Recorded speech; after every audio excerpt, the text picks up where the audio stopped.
$2.2 billion was allocated specifically for building hardware. $534 million was spent on launch and operations over more than 2 years. This is a staggering amount that NASA had to invest to build and operate the Perseverance rover on Mars. Of course, with such a massive budget, Perseverance is equipped with the most advanced technologies available today. Its mission is to search for ancient life and collect samples to send back to Earth in the future. After a long period of operation on Mars, Perseverance has demonstrated its superior capabilities. It has sent back high-quality images and made surprising discoveries on the Red Planet. It seems to be getting very close to what scientists have been searching for: evidence of life on Mars. In today's video, Top the VF invites you to witness some incredible real images from Mars, captured by the $2.7 billion autonomous robot. Are you ready? Let's begin our journey of discovery.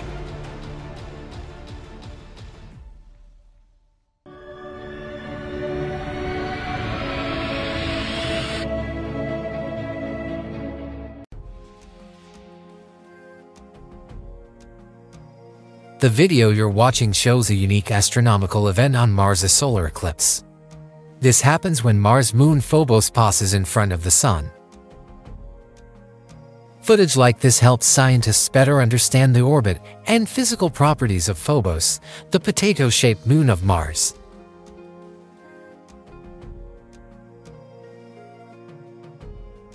Here is a high-resolution panoramic image taken by the Perseverance rover. It was captured while the rover was climbing the western wall of Jezero crater, where it is actively exploring. To create this panoramic image, the rover had to stitch together 44 individual frames. This next image is labeled with detailed markings of the areas shown, indicating their actual distance from the rover. From this image, we can see many well-known locations from the mission, such as Tough Cliff, Mandu Wall, and the final landing site of the helicopter Vallenar Hills.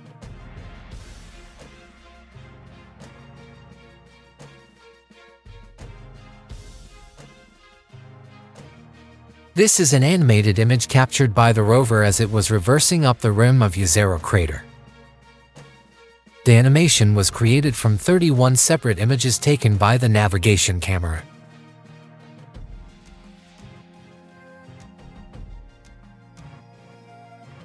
Next, we have another perspective showing the path the rover has traveled.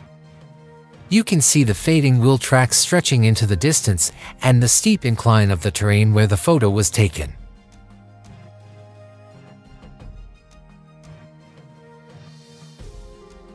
This image was taken with the Mars-2020 while the rover was looking toward the rim of Jezero crater. The 80-degree panoramic shot was assembled from 59 individual images. NASA enhanced the colors to highlight fine details.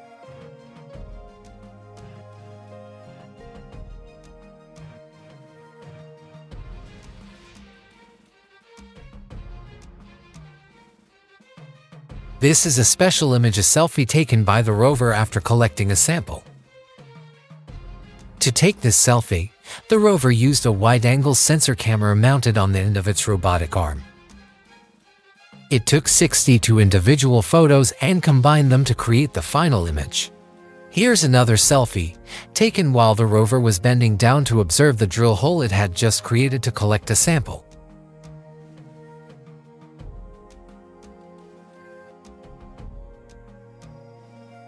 This is a 360-degree image taken by the rover in a special area called Bright Angel. This location was once home to an ancient river that flowed across Mars billions of years ago. To produce this image, the rover captured 346 individual photos, which scientists later stitched together into a panoramic view. NASA enhanced the colors in the image to highlight the subtle details of the surroundings.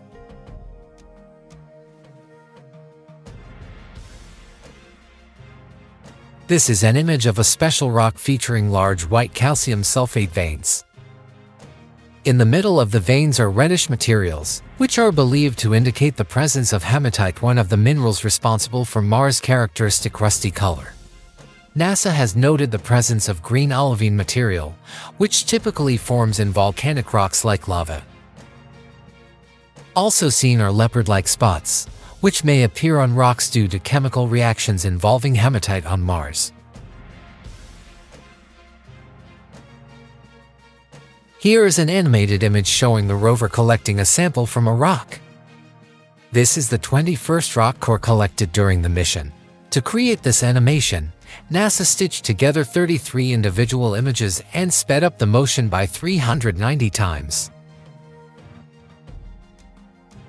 Next is an image of the rock from which the 21st sample was taken. Beside it is another abraded hole, allowing the rover to study the internal components of the rock.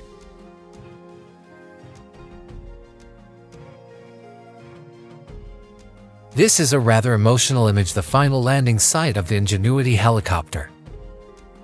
Ingenuity was the rover's agile companion during the Mars-2020 mission. On its 72nd flight, the helicopter suffered rotor blade damage during landing. This may be its final resting place on Mars.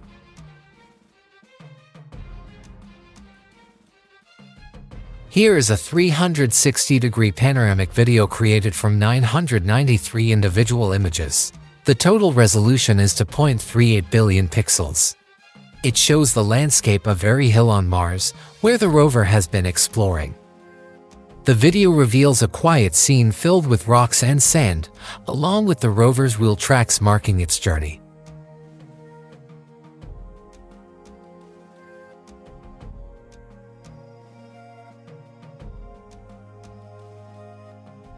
Next is a very special area where many round-shaped rocks have been discovered. Scientists believe these spherical rocks were swept into Jezero crater during massive floods billions of years ago. This event occurred at a time when Mars had abundant water, and Jezero crater was home to vast river and lake systems.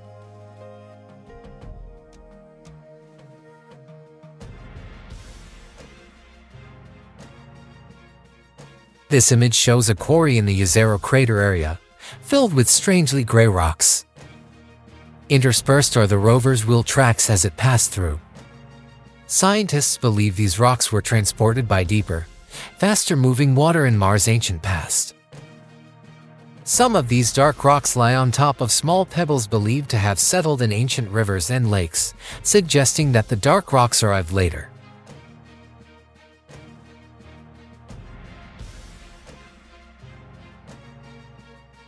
Next is the Belva crater impact site on Mars, a region about 0.9 kilometers in diameter.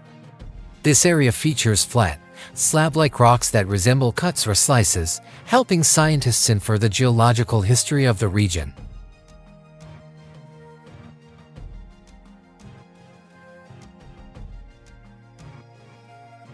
This image shows a rocky outcrop where Perseverance collected a sample. Next to the drill hole is another abraded spot used to analyze the rock's internal structure.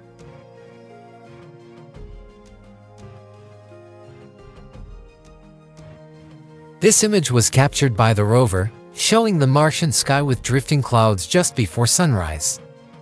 The clouds on Mars look quite beautiful, don't they?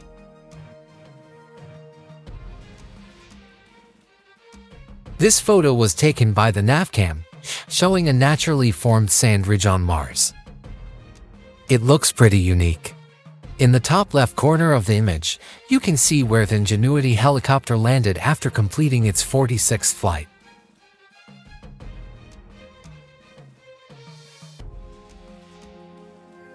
This image was captured as the rover looked toward the floor of Jezero crater. It shows the rover's wheel tracks, and in the distance, there's a flat top hill named Kodiak, located about 1 kilometer from the rover. Here is a sample depot on Mars, where the rover stored collected material. To create this image, scientists stitched together 368 separate photos. The colors have been adjusted to bring out the best detail. 10 sample tubes stored at the depot are circled in white and labeled by NASA. This image shows a fine-grained sedimentary area, formed by water in Mars' ancient past. The rover collected rock and soil samples from this site, which are highly promising for the search for ancient life. The image color isn't altered if you were standing on Mars. This is exactly what it would look like to your eyes.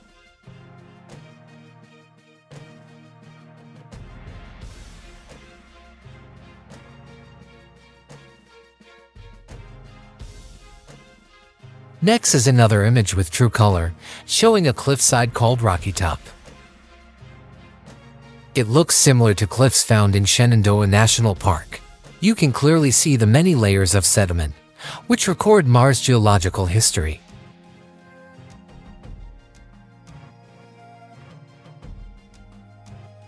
This image was taken after the rover completed its first sample depot drop.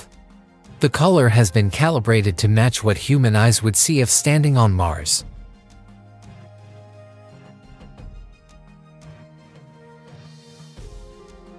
Here, you can see the rover's robotic arm operating near the Rocky Top cliff. It just used its abrasion drill to grind into a rock at the base.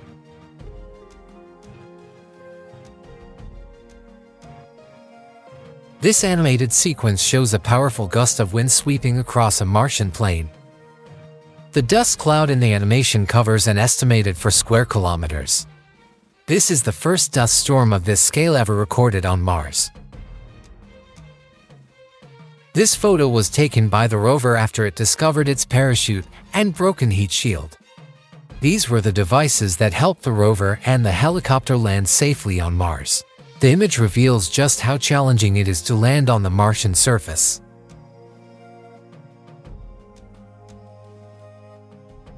This area is nicknamed Santa Cruz. The panoramic image was created by stitching together 24 separate images sent back to Earth. The photo also shows many gray rocks that may have been carried there by ancient Martian rivers.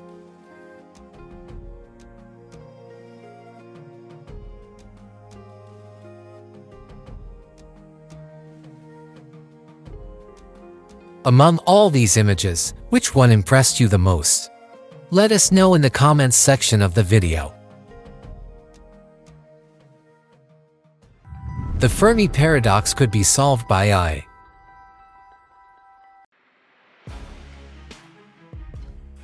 The origin of the Fermi paradox comes from a simple question asked by Enrico Fermi: where is everybody? When written in a modern context, it's easy to misunderstand Fermi's original question. You can imagine the strange silence that made Fermi say it out loud. But in fact, the question came up while he and his colleagues were enjoying lunch together. Everyone at the table understood that he was talking about extraterrestrials. After calculating a series of probabilities about the emergence of life on Earth, the development of intelligent beings, and the rise of advanced technology, he concluded that aliens should have visited us long ago, maybe even many times. But in the end, Fermi died of cancer in 1954, taking with him the haunting question that still remains unanswered. Where are the aliens? Now it's time to mention the term Fermi paradox. The Fermi paradox suggests that the size and age of the universe indicate that many advanced civilizations should exist. However, we lack observational evidence to support that idea. The phrase Fermi paradox first appeared in 1977 in a paper by physicist David Stevenson. And clearly, it struck a chord. Today, it's one of the most searched science topics on Google. Of course, Fermi almost certainly wasn't the first person to ask this question. For example, earlier in 1933, Soviet rocket scientist Tsiolkovsky expressed similar thoughts. What started as a casual lunch conversation, Fermi never intended to spark a debate that would last for over 7 decades. But the truth is, it has captured our imagination. Any child, upon first learning about the universe, becomes curious about whether aliens are real. And scientists continue to wrestle with the question: why haven't we found any evidence of extraterrestrial life? Some people may offer a simple answer. There are no aliens, and humanity is alone in this vast universe. But many, like Fermi, believe otherwise. They argue that given the universe's size and age, many advanced civilizations should exist. And if we're being optimistic, some may have already visited us. The problem is we just don't have solid proof. For distant galaxies, the lack of visits to Earth is understandable. However, we should be able to observe an advanced civilization from a relatively far distance within the observable universe. If such civilizations exist, they should leave behind traces, simple things like radio signals or something similar. Imagine this: if extraterrestrial life exists, they're likely thinking just like us. They may be trying to find neighbors by sending out interstellar signals and waiting for a reply. In 1974, during the inauguration of the Roscosmos Observatory, humanity sent out the Roscosmos message, an interstellar radio message aimed at the M13 star cluster. The hope was that some advanced civilization might receive it and respond. If aliens exist, they might be doing the same. That's why scientists have launched several global listening projects, such as Breakthrough Listen and the SETI Institute. These efforts are trying to detect strange radio signals, long-distance calls that could come from extraterrestrial civilizations. But after decades of listening, it seems like no one is calling Earth. The silence is unsettling. We still haven't found what we're looking for. We've also never discovered any alien-made objects on Earth or anywhere in the solar system. If their technology is far more advanced than ours, interstellar travel could be within their reach. In that case, who's to say they wouldn't want to colonize new worlds? UFO believers and alien enthusiasts often show images of flying saucers, strange objects, or even alien mummies that match what we imagine extraterrestrial beings to look like. They try to prove that aliens have visited Earth. But what I'm talking about is solid new scientific confirmation from the academic community. Sadly, that has never happened. Scientists have also sent 5 spacecraft into interstellar space: Voyager 1 and 2, Pioneer 10 and 11, and New Horizons. All of them are traveling fast enough to escape the solar system. But we're not too excited about them for 2 main reasons. First, they are unmanned, there are no passengers on board. Second, they will take tens of thousands of years to reach the nearest stars. That's far too long for any human lifetime. So, after 70 years of searching, should we conclude that we are alone?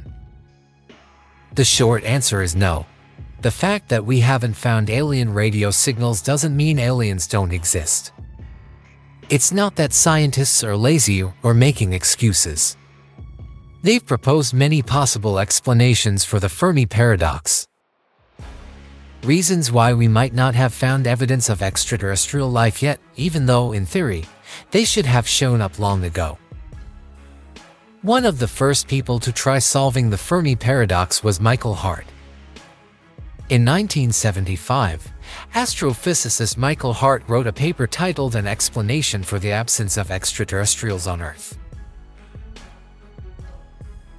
The paper gained public attention, and many now believe it was the first to explore the Fermi paradox.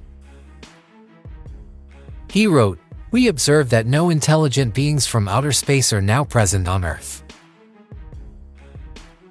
Hart proposed several theories for why aliens haven't visited us. Maybe the distance is too great, making interstellar travel infeasible. Or maybe aliens simply have no interest in diplomacy or making contact with us. It's also possible they did visit, and we just didn't notice. Others argue we might not be listening with the right technology. Maybe they're using neutrinos, gravitational waves, or something entirely beyond human understanding. Our current technology might not be advanced enough to detect their signals. Another idea is that aliens might not be that advanced. They could still be in early stages of evolution, without the technology to communicate. Civilizations like that would be very hard to detect. A more negative theory suggests that aliens may have existed, but went extinct. They could have died out due to global warming or cooling on their young planets. As you can see, we can't fully rule out the existence of extraterrestrial life, just because we haven't seen them. But if they do exist, there are many reasons why we haven't found them yet. So, what could change the game? It might be artificial intelligence, say. Clearly, traditional methods haven't been effective. We need to evolve with the times. Traditionally, scientists at SETI the search for extraterrestrial intelligence work like this. First, they decide where to look and what kind of signal to search for. How might a technologically advanced civilization try to announce their presence to anyone out there listening? How can we recognize any such message? The answers to these questions set the stage for the mission. But until now, the results have only been educated guesses. That might not be the case in the future thanks to AI. AI can learn quickly and transform all matter into intelligent computing systems. With each iteration and improvement, many experts believe we are approaching the artificial general intelligence. New breakthroughs in AI combined with improved telescope observations mean that massive amounts of data can now be collected and analyzed at record speed. These advances could overcome many of the current limitations in how SETI scientists search for aliens. It becomes easier when we tie it to a specific mission. Take the Gaia mission, for example, launched in 2013. Gaia is a space telescope designed to catalog about 1 billion stars in the Milky Way. From this catalog, SETI investigators identified 1 million nearby stars of various sizes and brightness levels for targeted observation. They used both optical and radio telescopes on Earth. But scientists don't just focus on stars. They also listen for any signs of technology that might come from the empty space in between. It could be something other than a star or planet. Maybe a spacecraft or probe sending out a signal. When we search such a large number of targets, it's inevitable that we'll run into false positives. For example, human technology constantly emits electromagnetic signals, and these local noises can be picked up by telescopes. So separating our own signals from potential alien signals becomes a real challenge. But with AI, this can be solved more easily. AI has been trained on countless Earth-based signals, so it can filter out 99.8% of noise that scientists use to waste time analyzing, leaving only the interesting ones to explore further. While AI greatly reduces the time needed to process data, it's not the whole answer. That's because AI is trained using human culture, history, and discoveries. We are still limited by our imagination of what alien technology might look like. So, deciding what kind of signal could represent an alien civilization is still unclear. That's why scientists have developed AI models that can identify unusual signals in massive amounts of data from previous surveys. If you take hundreds of hours of observation data, train AI to predict what kind of electromagnetic signals should come next. Then any new signal that breaks that prediction could be considered anomalous. At that point, it's up to astrophysicists to figure out what might have caused that anomaly. In this way, AI could be the key to solving the Fermi paradox. The real issue is time. The universe is enormous, and even smart machines need time to search through it. The good news is we're on the right path. And we know life begins on Earth-like planets. Alright, we've talked about how AI benefits the search for alien life, and space exploration in general. AI is fundamentally changing how we explore the universe. It's a tool that drives progress and advancement. But it's not without risks. I mean the negative sides, things we can't fully predict.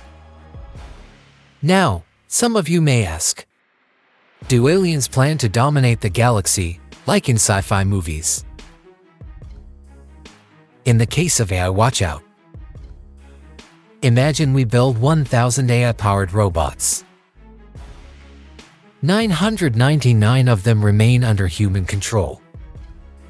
But if just one robot, at any point in the galaxy's 10 billion-year history, decides to betray humanity and attacks us using everything it has learned, the consequences could be disastrous.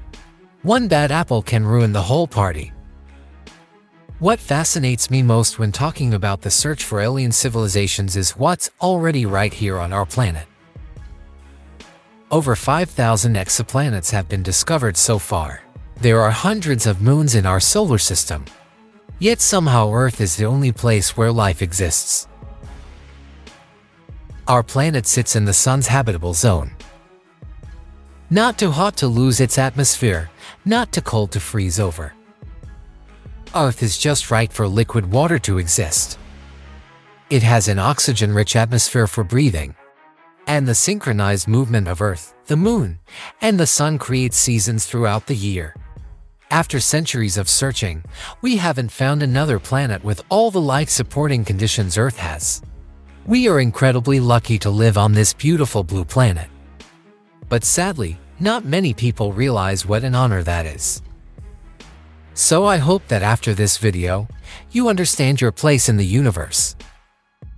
No matter your circumstances, learn to accept the hand you've been dealt and play it well. Always stay optimistic and keep moving forward. And in the end, everything will be okay. If it's not okay, then it's not the end. I don't believe in miracles, but I do believe that effort will always be rewarded. The ISS is cracked and leaking air. In the early 1970s, as the space race began to cool down, the United States and the Soviet Union started considering cooperation in space. The peak of this handshake between the two superpowers was the construction of the International Space Station, or ISS. In addition to the US and the Soviet Union, the project also involved the European Space Agency, Japan, and Canada. Launched in 1998, the ISS is a space station, the largest man-made structure in space. The ISS is 109 meters long, 73 meters wide, and weighs 420 tons. It serves as a home and workplace for many astronauts, acting like a laboratory in orbit. Every few months, NASA launches a spacecraft to the ISS, carrying essential supplies and astronauts to rotate the science crew. For these missions, docking with the ISS is considered safe. But the definition of safe turns out to be very fragile. Even the safest place can become the most dangerous, especially when the only shelter for astronauts in space starts to crack and leak air in multiple spots.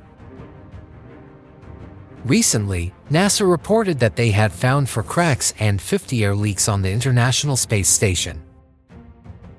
This is the highest number of cracks and leaks reported so far.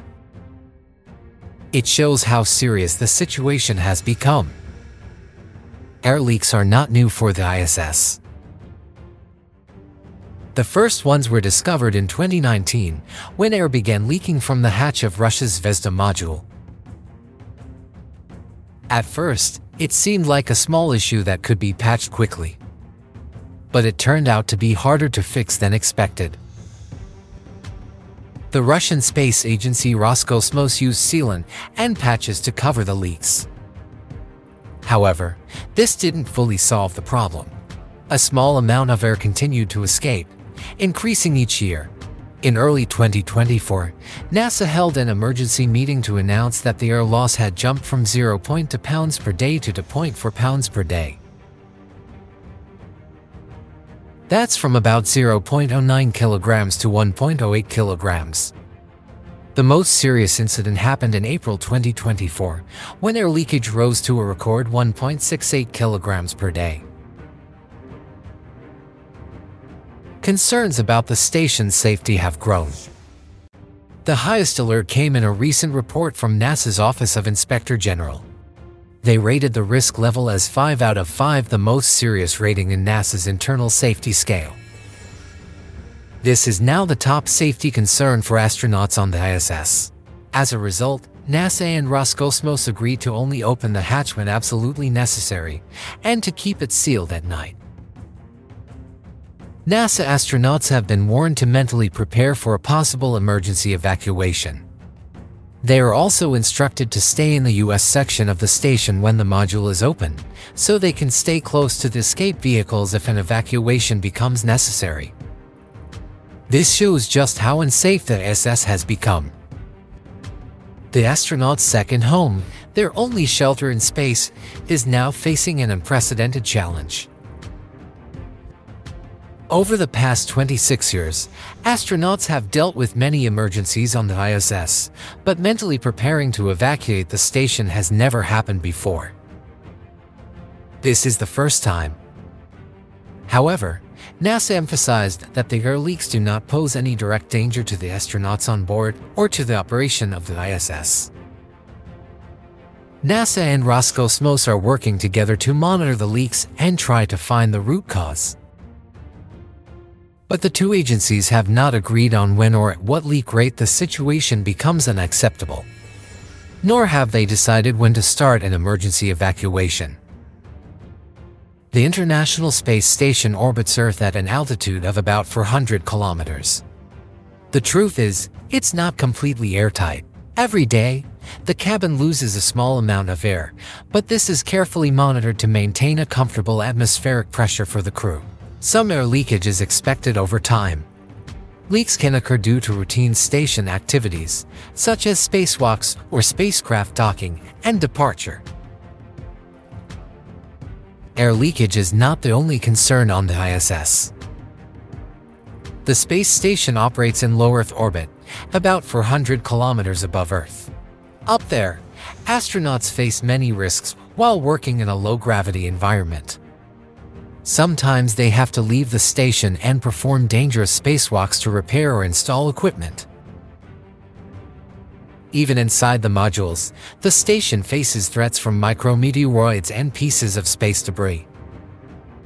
There are currently around 100 million small and tracked fragments floating in space. These objects travel at extremely high speeds, around 7.6 kilometers per second. If any of them collide with the ISS, the damage could be catastrophic. On June 27, 2024, 9 astronauts aboard the ISS were forced to take shelter inside the crew cabin of the docked Boeing Starliner. Hundreds of debris fragments from a broken Russian satellite threaten the safety of the station. After about an hour in hiding, the crew was cleared to return to the ISS and resume their work. In recent years, astronauts have experienced several alarming events. They've smelled burning odors on board, seen the robotic arm struck by space debris, and even felt the station temporarily lose control and wobble. The ISS launched its first module in 1998 and was originally expected to operate for just 15 years. Now, the station has been in service for 26 years, more than a decade beyond its design lifespan. NASA has said it plans to keep the ISS running until 2030. However, with everything going on, keeping it operational year by year is already a remarkable achievement. NASA has prepared a plan to safely deorbit and destroy the ISS before it becomes too dangerous to continue operations. There are 2 ways to destroy the ISS. One is through natural orbital decay. The other is a controlled deorbit, targeting a remote area in the ocean. The first option, uncontrolled re-entry, poses unacceptable risks. It could create dangerous debris that might strike people or property on the ground. Because of this, natural orbital decay is not an option. In July 2024, NASA awarded a contract worth up to $843 million to SpaceX to safely destroy the ISS. So how do you bring a 420-ton structure back to Earth without causing a disaster? The first steps to deorbit the station may begin in 2026. First, all commercial modules and some older ones will detach from the massive structure. NASA will send several spacecraft to the ISS in its final days to help push it toward Earth. Then, the modules will gradually lower their altitude until they reach the atmosphere. As it falls through the layers of Earth's atmosphere, it will travel so fast that some parts will break apart into smaller fragments. Most of these fragments will burn up due to atmospheric friction. But the remaining debris will head to its final resting place, a remote area of the South Pacific Ocean called Point Nemo, in January 2031. Everyone understands that extending the ISS's life to 2030 is only temporary. No one knows for sure what might happen, as more damage has been developing. The aging of the ISS makes it clear that a new space station is needed. And it's likely that the era of private space stations is just beginning. China is leading the way in building a private space station, with the completion of its Tiangong space station. Tiangong is shaped like the letter T, made up of 3 modules assembled since November 2022. However, it seems the station will continue to grow in the future by adding new modules and spacecraft. Li Ming, chairman of the Science and Technology Committee of the China Academy of Space Technology, said, "In the future, we will try to upgrade our facilities. Our goal is to upgrade the T-shaped station into a cross shape, or what you could call a double T.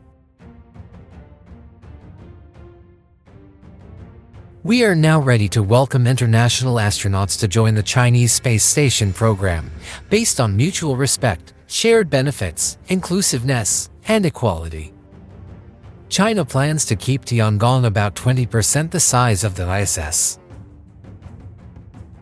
It is expected to stay operational for at least 10 years. That means Tiangong could become the only space station in orbit after the ISS is destroyed." Besides China, Russia also has ambitions to build its own space station and leave the ISS. Russia has announced a plan to spend up to $6 billion on this project. They expect to launch the first module into orbit in 2027. Additional modules will follow in 2028 and 2030. Once fully operational, Russia will officially exit the ISS program. According to Russian Deputy Prime Minister Borisov, the new Russian station could be placed in a higher orbit than the current ISS. He said, "We need to go higher. This allows us to view more of Russian territory, especially the areas along the Northern Sea route." Unlike China and Russia, the United States is taking a completely different approach. NASA is allowing private companies to build commercial space stations under a program called the Commercial LEO Destinations Program. NASA will rent space on these stations as a customer. Similarly, the European Space Agency ESA is looking for new private space stations to provide orbital services and collect materials from the ISS. There's little chance of a miracle for the ISS. Some have suggested turning it into a space hotel after government agencies leave. But this idea is unlikely to happen because safety must always come first. So from now on, we can only hope their leak issues don't get worse and that the ISS continues to operate for as long as possible. Thank you for watching today's video. Don't forget to subscribe and hit the notification bell to stay updated with the latest science news. Goodbye and see you next time.